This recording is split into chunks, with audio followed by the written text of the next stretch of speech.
Il joue à quoi? Non, faut voir le pressing que Rashford est en train de faire pour signer au Barça là. Il a été interrogé sur le Ballon d'Or. Il a déclaré le Ballon d'Or, si on vote pour le meilleur joueur, c'est Lamine Yamal. Si on vote pour celui qui a gagné la Ligue des Champions, c'est Dembélé, tout cela dépend de votre ressenti. Mais ça s'arrête pas là. Derrière, il a rajouté l'Espagne est agréable, pas trop loin de chez moi. Si je m'entraîne ici pendant une longue période, c'est bien car ma famille peut venir me voir quelques jours. C'est à seulement 3 heures de vol et il fait beau ici. Dans sa tête là, il est déjà à Barcelone. Bien sûr que j'aimerais jouer avec Lamine Yamal. Tout le monde veut jouer avec le meilleur. En espérant que ça arrive, on verra. Et pour finir, l'appel de phare final. Mon modèle est Thierry Henry. Comme lui, j'apprécie de plus en plus jouer en neuf. On connaît tous la carrière de Thierry Henry. On sait tous qu'il a fait Arsenal, puis le Barça. Et là, c'est plus une déclaration d'amour de la part de Rashford. Il se voit déjà à Barcelone. Il dit du bien de la ville. Il dit du bien des joueurs. Il fait déjà la propagande de Lamine Yamal Ballon d'Or. Il dit qu'il se voit jouer neuf comme Thierry Henry. Bref, Deco Laporta, le message est clair, c'est sous vos yeux. Ramenez-nous-le en prêt. Voilà. Ce genre de déclaration d'amour, moi, ça touche trop ma sensibilité. Ramenez-le. Un Rashford épanoui bien dans sa tête. Ah oui. Ah oui. Attendez. Encore un appel de phare de Rashford pour venir au Barça. Écoutez seulement. L'Espagne est agréable. Pas trop loin de chez moi. C'est bien car ma famille peut venir me voir quelques jours à seulement 3 heures de vol. Il fait beau ici. Jouer avec Lamine un jour, bien sûr que j'adorerais. Tout le monde veut ça. Ce que fait Lamine à son âge n'est pas normal. C'est difficile à exprimer avec des mots. Car il n'est pas censé faire ce genre de choses à 16-17 ans. Il va continuer à progresser. Lamine Yamal et Rashford depuis quelques temps sur les réseaux on les voit. Ça commente les publications de chacun, emojis etc. Et on a clairement compris que les deux là s'apprécient. Plutôt dans la journée, j'ai sorti une vidéo sur Rashford. Je vous expliquais qu'il y avait eu des discussions entre son entourage et le Barça. De son côté, il est déterminé pour venir. Et ça, c'est depuis le mois de décembre. En janvier, pendant le mercato d'hiver, le Barça étudiait la possibilité de le prendre. Mais sans départ, c'était impossible. Donc finalement, il est parti en prêt à Aston Villa. Et cet été, comme en début d'année, il met la pression pour venir au Barça. Il a pas envie d'aller dans un autre club. Il veut seulement le Barça. Et il est prêt à attendre jusqu'au dernier jour du mercato. La détermination qu'a Rashford pour venir au Barça, c'est une dinguerie. Je sais pas pourquoi, mais je sens que s'il arrive, il va tout casser. Bref, en tout cas, n'hésitez pas à me donner vos avis dans les commentaires. Et moi, je lirai tout ça. Marcus, on te voit, hein. On voit l'appel de phare que tu es en train de faire au Barça. Tuté par Fabrizio Romano, Marcus Rashford dit, bien sûr que j'adorais jouer avec Lamine Yamal. Tout le monde veut jouer avec les meilleurs, j'espère on verra bien. En plus de ça, il sait que le poste qu'il peut convoiter, c'est le poste de neuf. Parce que là-bas, c'est là où il y a moins de garanties. Lewandowski, c'est trop friand. Ferran Torres, pas assez serein malgré sa bonne saison. Il sait, il est malin les gars. Il dit, mon modèle est Thierry Henry. Comme lui, j'apprécie de plus en plus de jouer en neuf. Rashford, tu penses qu'on est de la dernière pluie ou quoi? Maintenant, la venue de Rashford, c'est bien pour une profondeur de banc, mais il y a de la concurrence à gauche parce que, d'après les dernières informations, Rafinha restera à gauche et donc il sera en concurrence avec Nico Williams. En 10, t'as Firmino Lopez, Dani Olmo, on parlait de De Jong, Casado, etc. derrière. Et devant, t'as la dernière saison de Robert Lewandowski normalement et t'as Ferran Torres qui est juste derrière dans la hiérarchie des neufs. Parce qu'il a fait quand même une bonne saison niveau stats aussi. Finalement, le Rashford, on le prend uniquement pour cette position de neuf. Parce qu'il faut se le dire, mis à part des blessures à gauche, je ne le vois pas jouer là-bas. Je sais pas.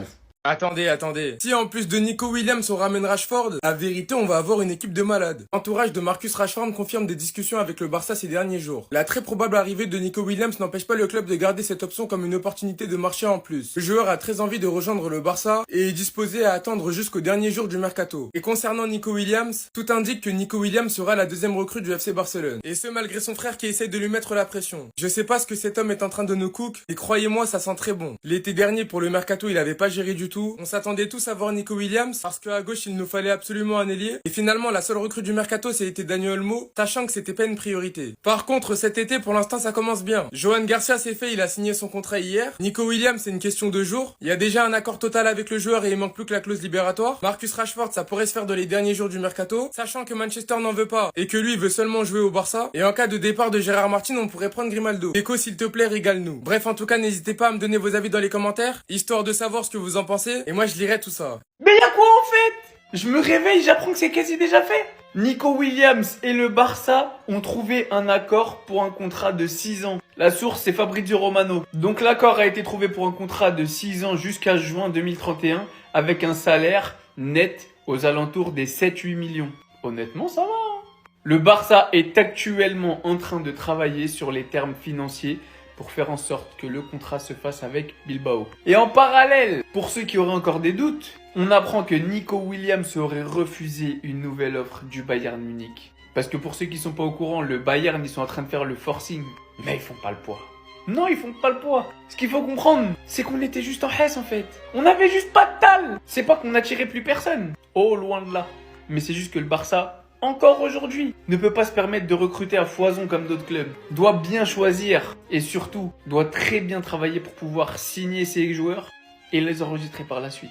Malheureusement ou heureusement, le fair play financier en Liga n'est pas pareil que dans les autres championnats, surtout avec un président pro Madrid. Bref, on va pas rentrer là-dedans. En tout cas, c'est qu'une question de temps. Ça fait bizarre, le Barça m'a pas habitué à ça. J'essaye de pas m'emballer en fait. Tellement le Barça m'a habitué à prendre du temps, à nous vendre du rêve. Et au final, à être dans la merde. Je veux pas m'exciter trop vite. Mais là, ça a l'air de se faire en fait. It's happening, guys. Et pour tous ceux qui me disent où est-ce que Rafinha va jouer, c'est pas compliqué. Dites-moi juste en commentaire si vous voulez que je fasse une vidéo sur l'animation offensive du Barça la saison prochaine si Nico arrive. Et je vous ferai ça en bien.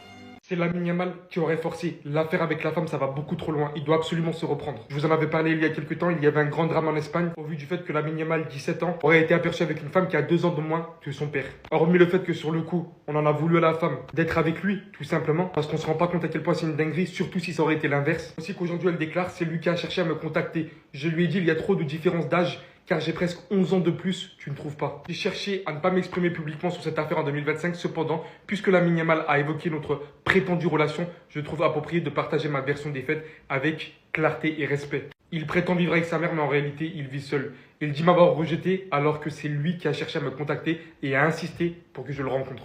Il nie notre rencontre bien que nous soyons croisés lors de plusieurs événements sociaux. Et derrière, elle nie absolument toute relation directe corporelle avec le joueur. Si c'est vrai, une chose est sûre, c'est une désillusion totale. Entre ce qu'il commence à faire à ses sourcils, le genre de femme qu'il commence à rencontrer, et surtout le genre de problème qui va s'attirer suite à tout ça, on connaît très bien. On suit le football depuis des années, on en a eu des exemples de ce genre-là. Et on sait très bien à quel point ça termine toujours mal. Que ça soit son père, sa grand-mère, sa mère, ils doivent absolument recadrer le joueur rapidement. Que ça soit pour le bien de sa carrière, mais surtout son côté religieux également. Parce que eux, les personnes qu'il va commencer à fréquenter, elles ont rien à perdre. Par contre, lui, il a tout à perdre.